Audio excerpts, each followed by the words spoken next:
नमस्कार, UPSC current affairs में आप सभी का स्वागत है। मेरा नाम है मनीष श्रीवास्तव और हम बात करने वाले हैं केंद्रीय बजट 2023-24 के बारे में। आज 1 फरवरी को संसद के बजट सत्र के दौरान वित्त मंत्री निर्मला सीतारमण ने केंद्रीय बजट को पेश किया। वर्तमान वित्त मंत्री द्वारा प्रस्तुत किया गया ये 5वां पूर्ण बजट है। ऐसा करने वाली वो देश की पहली महिला वित्त मंत्री हो गई हैं।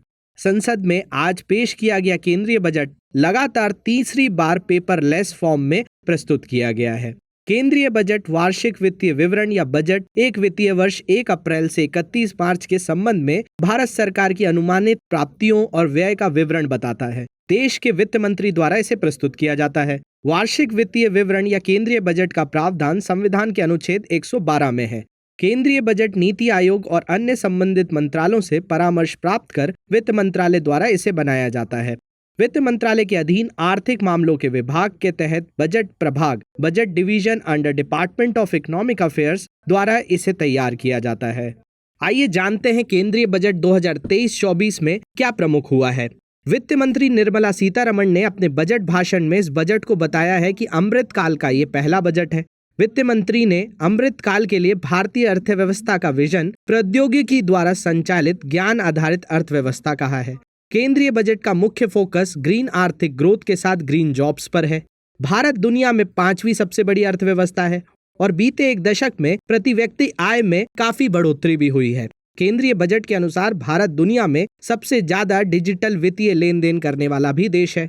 बजट में सप्तऋषि क्षेत्रों को प्राथमिकता दी गई है। 7 क्षेत्रों को वरीयता दी गई है, जिसमें समावेशी विकास, कृषि, ग्रीन ग्रोथ शामिल किया गया है। कृषि क्षेत्र में ग्रामीण क्षेत्रों में स्टार्टअप्स के लिए कृषि त्वरक कोष जिसे एग्रीकल्चर एक्सीलरेटर फंड की भी घोषणा की गई है। श्री अन्न या मोटे अनाज मुख्यतः बाजरा के लिए भारत को वैश्विक हब बनाने की भी पेशकश की गई है।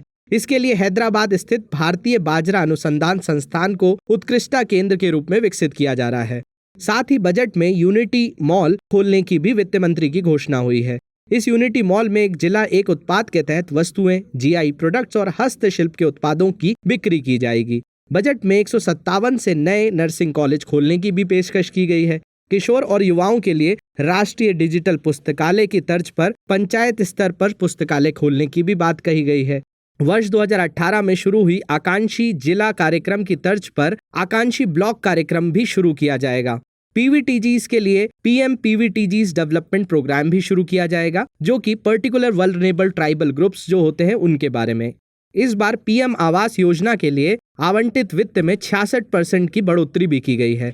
राष्ट्रीय डेटा शासन नीति को भी शामिल किया गया है।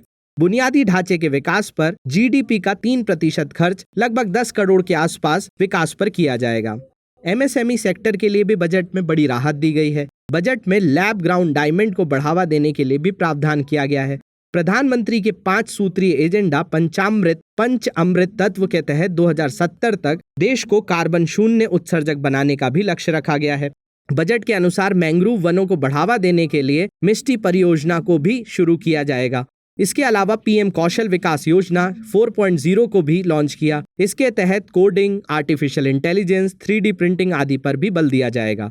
आज़ादी का अमृत महोत्सव के अंतर्गत बजट में महिला सम्मान बचत पत्र योजना की भी घोषणा की गई।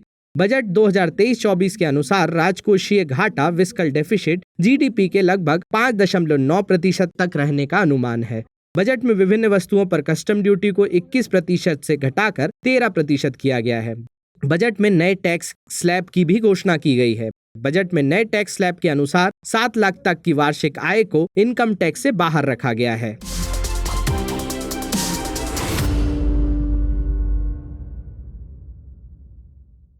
हिंदी में यूपीएससी की तैयारी से संबंधित प्रोग्राम्स को देखने के लिए सब्सक्राइब करें स्टडी IQ IAS हिंदी।